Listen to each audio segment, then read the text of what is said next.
factors you were thinking about? Where did the program start and where is it today?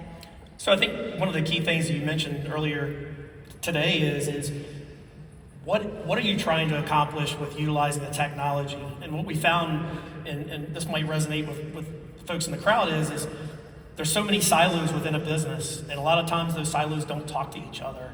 How can we leverage the technology smartly? The ROI is obviously part of that. The financial part of that is a big takeaway element. But how do we utilize that, make sure that we're following the guidelines? Maybe it's aerial drones that are flown. We are land, air, and sea, so we do submersibles as well, crawlers, and flying assets. But how do we make sure that we're staying in the regulatory confinement of that environment to make sure that we're being good stewards of the airspace, following all the regulations? We are a regulated utility, which is very important to us. So how do we bring all that together in one unified group that can actually work across our whole entire company, so the whole entire company feels the value versus one element of your company using data, to your point, using it multiple ways in multiple places versus just one location. So a prime example is we found in our business, one group would go and fly an asset, and then another group would go fly the same asset, and they didn't know that the other group had flown the asset, so that really doesn't make sense, right? So working smarter, not harder.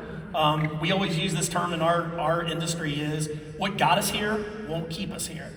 And that's really important, because if you look at the workforce now too, is the workforce wants to use technology, and how can we leverage that, using it, working smarter, not harder, and being able to really know more information than we've ever known before. And it sounds like you've had so many different use cases that have come to you in your program over the years. How are you evaluating which use cases are most important to you today versus which ones you're going to tackle 6 months, a year from now? Do you have a rubric or framework you're following for evaluating different use cases?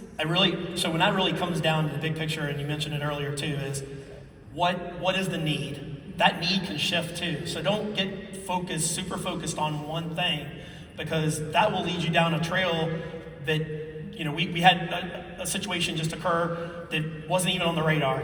Now it's on the radar, and it's a big thing that's on the radar. So how do we be flexible, make the right choices, the right decisions, and every day that we continue to come up with use cases? Mm-hmm.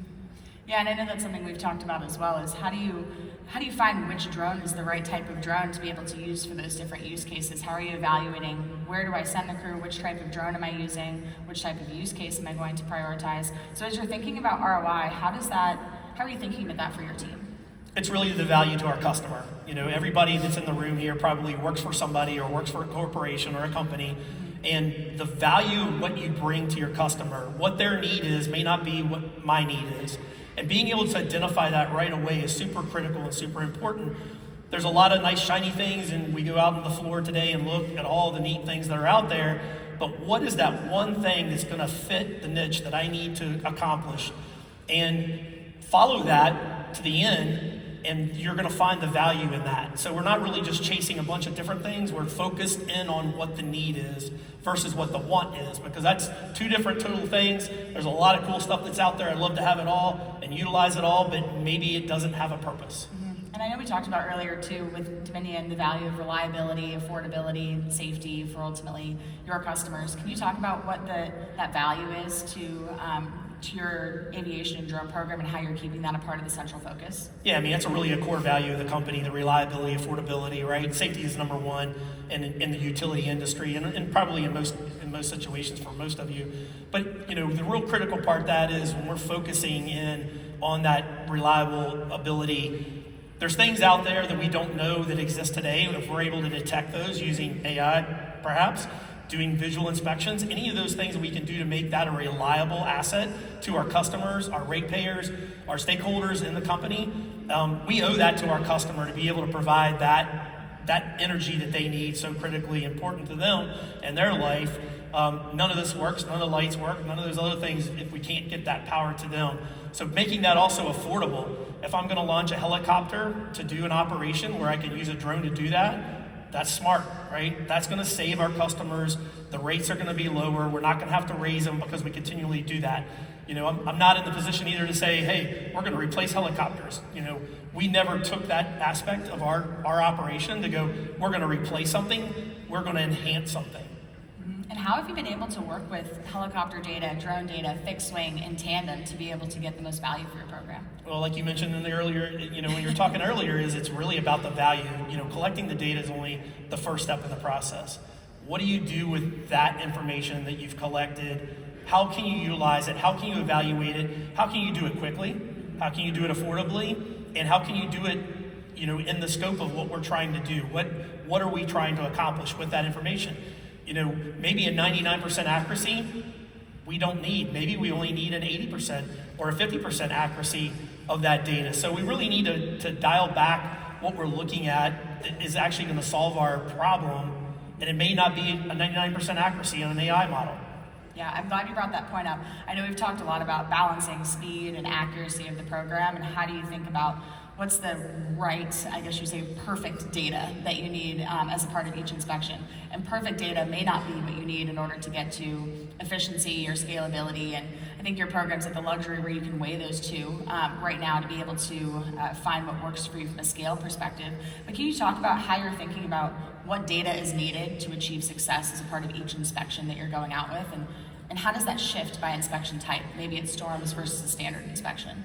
Yeah, obviously in a storm, rapidly getting the power restored is a real critical asset for us to be able to go out there and fly those lines very quickly, right? Know where our issues are, get those corrected.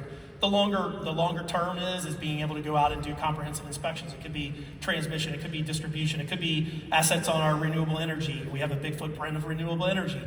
What is that business, the business that we're working for, what is their need? And identifying that need, what I think may be the need may be different what the business is. So you have to kind of align what that is. But along the roadway, you may discover other things, like you mentioned before, like transmission structures and finding, paint deficiencies or other things that are wrong. Those are the other quick wins or the easy finds that you find later on by using that same data set more than in one place. So super critical there for us. Yeah, I think it's really interesting that you've been able to support so many different business units as well, and being able to break down data silo and barriers by being able to use that same data set for multiple teams within the organization. How do you find yourself, do you find yourself serving as kind of that connector in some ways between, hey, I collected this data set for maybe distribution, but veg management can also use it. What role do you serve in that function? Yeah, we're kind of the person that puts the pieces of the puzzle together, right? So there is that kind of, I wouldn't call it a dysfunction, but there's kind of that separation. And we found when AI first rolled out, and it's been around obviously for a long time, and people didn't understand that, like, how do you link these pieces and parts and put them together in a model that we can understand and look at, and from different aspects of the business, because one business is going to look at it one way and another one's going to take another look at it and look at it a different way. So it's really interesting in how you can really unpackage that information and then get the best value from that information that's already been collected. I think that's a really great point. The ability to have data in a way that's easily accessible, again, by maybe a different team, can allow you to tune or train a model so it can be used more than once. That's something we often see with a lot of utilities that we're working with, and it's been great to work with Dominion on that as well. Is we can say, hey, we already have this data set. We've already been able to analyze it for these 3 or 4 things. We need to go back and look at the quality of that data set to see if maybe we can get 4 or 5 more additional things from that to support some of the other teams that could use this data set instead of having to mobilize a crew to go back out there to do another data collection. We found that that's really helpful when you have the right framework in place for the data to be managed effectively and easily accessible by teams in the future. Yeah, and I think that's the other key part of that too. You touched on it is data. What do you do with the data? Like you were talking about engaging other businesses within your organization. Super important for us on cyber. We have a very sterile cyber posture with our company. That's very important to our stakeholders. That's one of probably the top thing that we deal with on a daily basis. And then what do you do with the data once you collect it, right? We're collecting enormous amounts of data now that we weren't collecting 4 years ago. We get this question asked all the time. Well, how much storage do you need? And we're like, well, that depends, because that could change next year, depending on what technology we're using and what the need is, right? So you really have to find that balance and engage those folks early in there, because I'm not going to pick on IT, but they like to have 4-year plan, 5-year plan. Well, when you're looking at drone technology, let's talk a year. Is that variance, right? It's not 5 years down the road. So things really change, and the flexion of that data collection really varies, and it's really important too for us is to be able to have that to do the predictive analysis. Sure. That's a super key part of this equation. If we're able to take our data and have our data, how can we go back and look at